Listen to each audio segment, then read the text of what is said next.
Hey guys, welcome back to our YouTube channel Legal Mindset Judiciary. Okay तो पिछले BSA के class में हमने रेस जेस्टे को कंप्लीट किया था, right.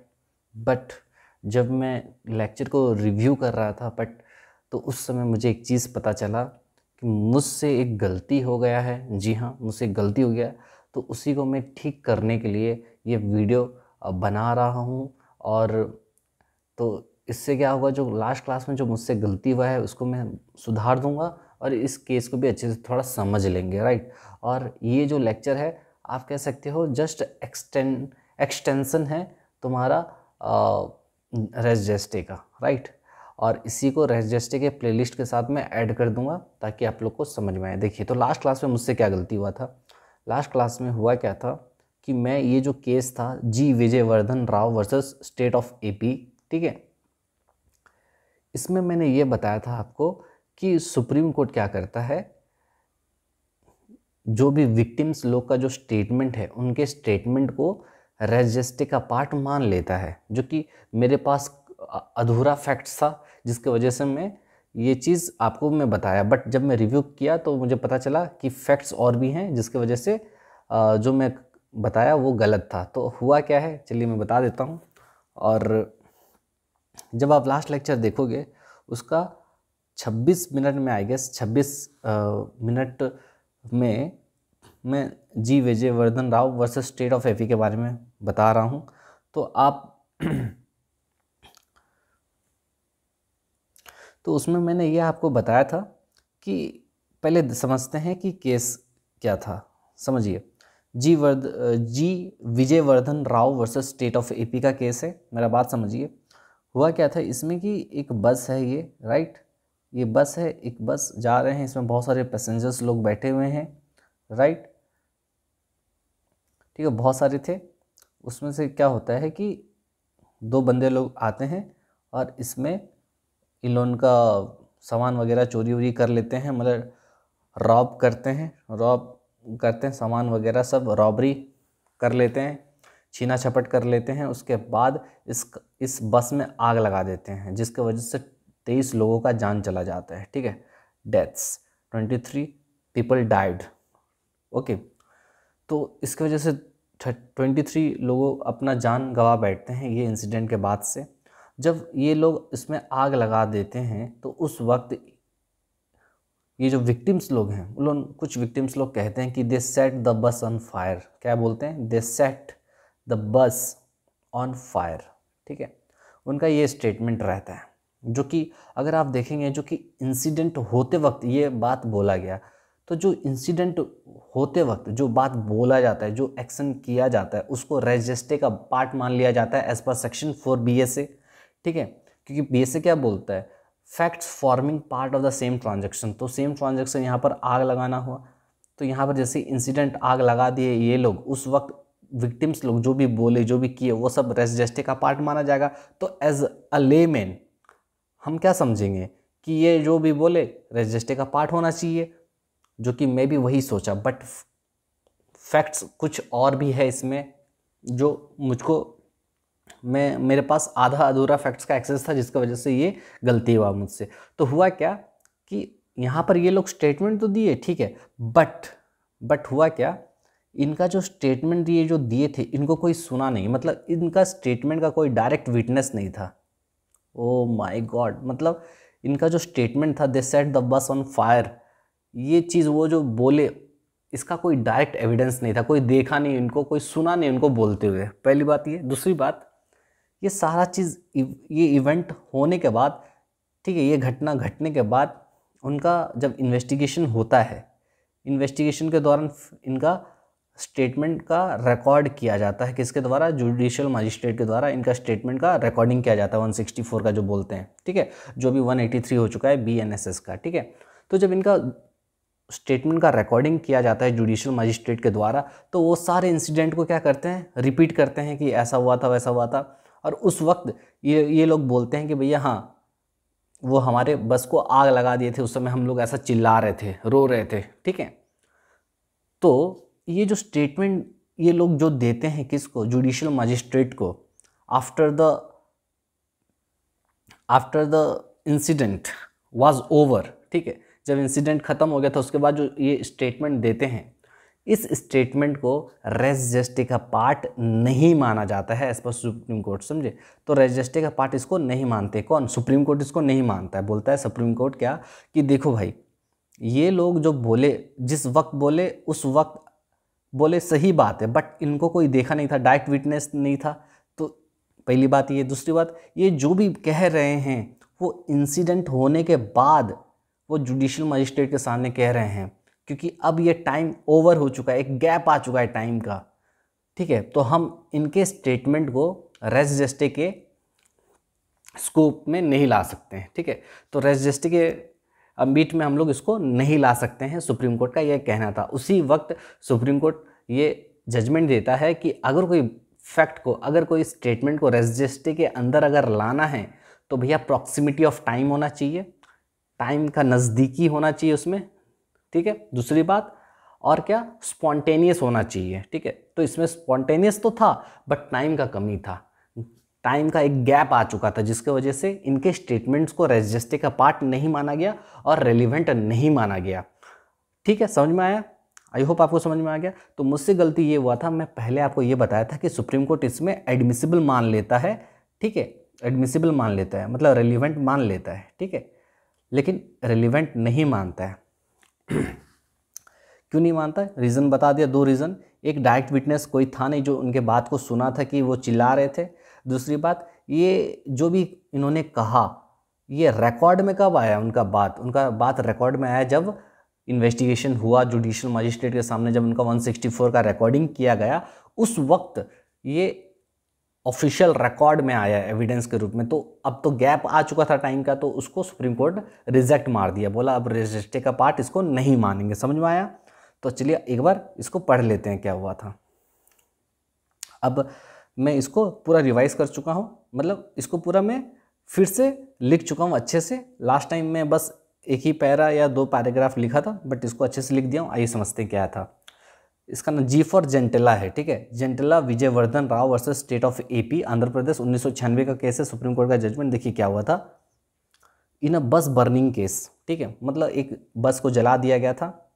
Victim shotted during the fire, तो जो विक्टिम्स लोग थे, पूरा जब जलाया गया बस को तो वो जोर से चिल्लाने लगे। क्या चिल्लाने लगे? They set the bus on fire, वो हमारे बस को आग लगा दिए, right. This cries were later referred to during the investigation, और यही बात को उन्होंने बाद में इन्वेस्टिगेशन के दौरान बताया, ठीक है, ताकि अपना केस को वो स्ट्रॉन्ग बना सके, ठीक है, क्योंकि अब उनको केस करना था। अच्छा, ये विजयवर्धन राव विक्टिम है, ठीक है, ये विजयवर्धन राव विक्टिम है। इसके साथ और एक बंदा था जो दोनों मिलके क्या किए थे, आग लगा दिए थे। बाद में दोनों को क्या हो जाता है, लाइफ इम्प्रिजनमेंट हो जाता है, ठीक है। अच्छा, अब देखिए फाइंडिंग्स ऑफ द केस क्या हुआ। यहाँ तक समझ में आया फैक्ट्स? बस जा रहा था, आग लगा, उसको रोके, लोग वहाँ से छीना चिपट किए, जितना था सामान वगैरह रॉब किए, उसके बाद आग लगा दिए पेट्रोल निकाल के। बहुत लोग देखे, वहाँ पर चिल्लाने लगे, ठीक है। बाद में उनका यही बात को इन्वेस्टिगेशन के दौरान रेफ़र किया जाता है, वही लोग बाद में दोहराते हैं इस बात को।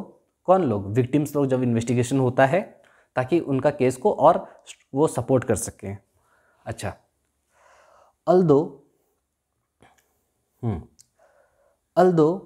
the alleged cries may have occurred during the event, हालांकि उनका ये जो स्टेटमेंट था, इनका जो रोना था, ठीक है, वो इवेंट के दौरान हुआ था, but statements referring to them were introduce later. लेकिन ये सारा चीज़ वो कब बताए?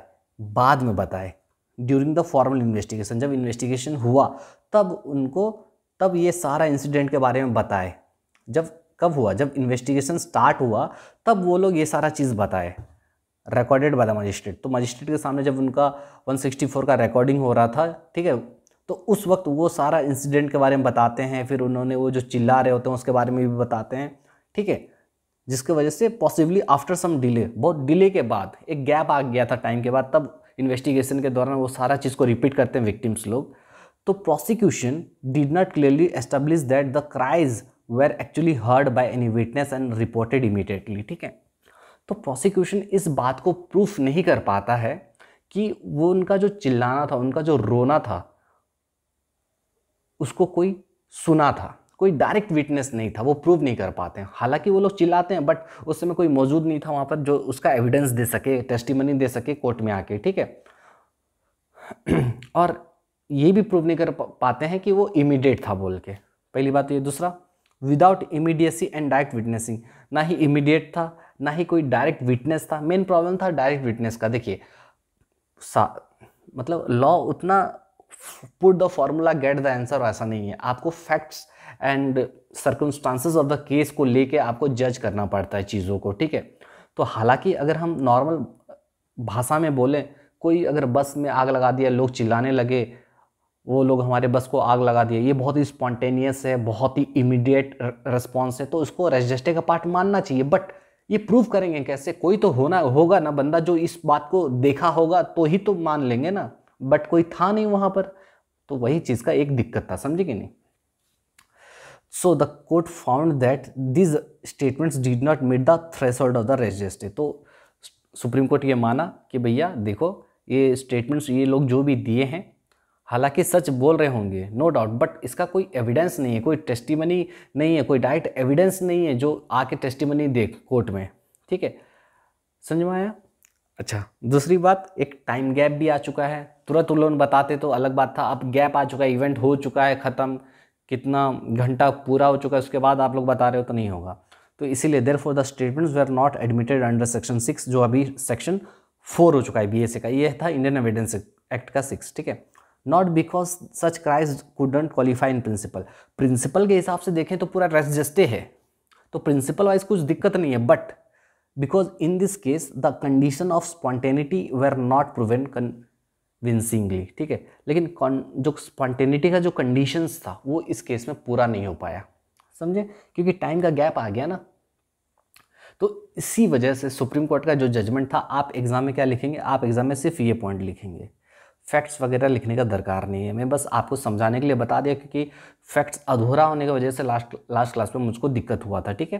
तो इसमें प्रिंसिपल क्या सुप्रीम कोर्ट ने सेट किया कि भैया देखिए, for the statement to be relevant under section 4, अगर कोई स्टेटमेंट को आपको रेलिवेंट करना है सेक्शन 4 में, तो वो स्टेटमेंट क्या होना चाहिए, स्पॉन्टेनियस होना चाहिए एंड कंटेम्परेनियस होना चाहिए। क्या? स्पॉन्टेनियस और कंटेम्परेनियस, ठीक है, with the fact in issue. Spontaneous होना चाहिए और कंटेम्परेनियस होना चाहिए with the fact in issue. If the statement is made after the act is over and the maker has no time to think and reflect, then it's not relevant, ठीक है। तो वही बोल रहा है, अगर कोई स्टेटमेंट को आपको सेक्शन 4 के अंदर लाना है तो दो चीज़ देखो, स्पॉन्टेनियस होना चाहिए, मतलब प्रॉक्सिमिटी ऑफ टाइम होना चाहिए, स्पॉन्टेनियस मतलब उसी वक्त, प्रॉक्सिमिटी ऑफ टाइम उसमें आ जाता है ऑब्वियसली, और कंटेम्परेनियस मतलब सेम टाइम में, ओके, साइमल्टेनियसली। दूसरी बात, अगर एक्ट ओवर होने के बाद आप अगर ला रहे हो और बहुत ज़्यादा टाइम का गैप आ चुका है, ब्रेक आ चुका है, जहाँ पर लोग अपना दिमाग लगा के इसको फैब्रिकेट कर सकते हैं, तो उस केस में उसको रेलिवेंट नहीं माना जाएगा, जो कि इस केस में हुआ। टाइम का गैप आ चुका था, विक्टिम्स लोग अपना सारा इंसिडेंट को बताए जुडिशियल मजिस्ट्रेट को, तो एक गैप आने के बाद वो लोग बताए, तो इसलिए सुप्रीम कोर्ट बोला भैया नहीं मानेंगे। उस समय अगर आप बोल रहे थे सही है, लेकिन कोई देखा नहीं था आप लोग को, ठीक है, कोई डायरेक्ट एविडेंस नहीं था बोल के इसको नहीं माना गया। समझ में आया? तो ये था जो लास्ट क्लास में मुझसे एक गलती हो गया था, उसको मैं अभी ठीक कर ले रहा हूँ, and I am sorry for that mistake, because I am also a human being, right, and I commit mistakes, right. और गलती करना क्या बोलते हैं, गलती करने में कुछ बुराई नहीं है, बट गलती को एक्सेप्ट करके उसको ठीक करना मेन इंपॉर्टेंट बात होता है, ठीक है। तो मैं इसी तरीके से सीखता रहूँगा और आप भी मेरे साथ सीखते रहिए। चलिए, और मेरे इस एफर्ट्स को अप्रिशिएट कीजिएगा। अब यहाँ पर हमारा जो सेक्शन 4 होता है वो कंप्लीट होता है पूरी तरीके से। वैसे कंप्लीट हो गया था लास्ट क्लास में, लेकिन ये थोड़ा सा जो प्रॉब्लम आ गया था जिसकी वजह से मुझे ये वीडियो अलग से बनाना पड़ा। अच्छा, इसी को मैं फिर से यहाँ पर ये कर दिया हूँ, देखिए कहाँ गया, ये जो डायग्राम बनाया था, डायग्राम में भी मेरे को फिर चेंजेस करना पड़ा। तो यहाँ पर देखिए, डायग्राम में मैं पहले लिखा था एडमिसिबल था, अब इसको क्या कर दिया हूँ मैं, इसको नॉट एडमिसिबल कर दिया, और रीज़न भी लिख दिया, क्यों, कोई डायरेक्ट एविडेंस नहीं था और टाइम गैप आ चुका था जिसकी वजह से इसको नॉट एडमिसिबल बनाया गया। समझ में आ गया? ठीक है, अब हो गया है ख़त्म। मिलेंगे नेक्स्ट लेक्चर में। जो हमारा नेक्स्ट क्लास होगा बहुत ही इंपॉर्टेंट है, काफ़ी इंटरेस्टिंग होगा। और नेक्स्ट लेक्चर का नाम है आपका सेक्शन 5, जो बात करता है तुम्हारा facts which are the occasion, cause और इफेक्ट। इसके बारे में पढ़ेंगे नेक्स्ट क्लास में। अभी इसको यहीं पर रख देता हूँ इसको। चलिए मिलते हैं नेक्स्ट वीडियो में, तब तक के लिए बाय, टेक केयर, और मिलिए सेक्शन 5 में मिलते हैं जल्दी।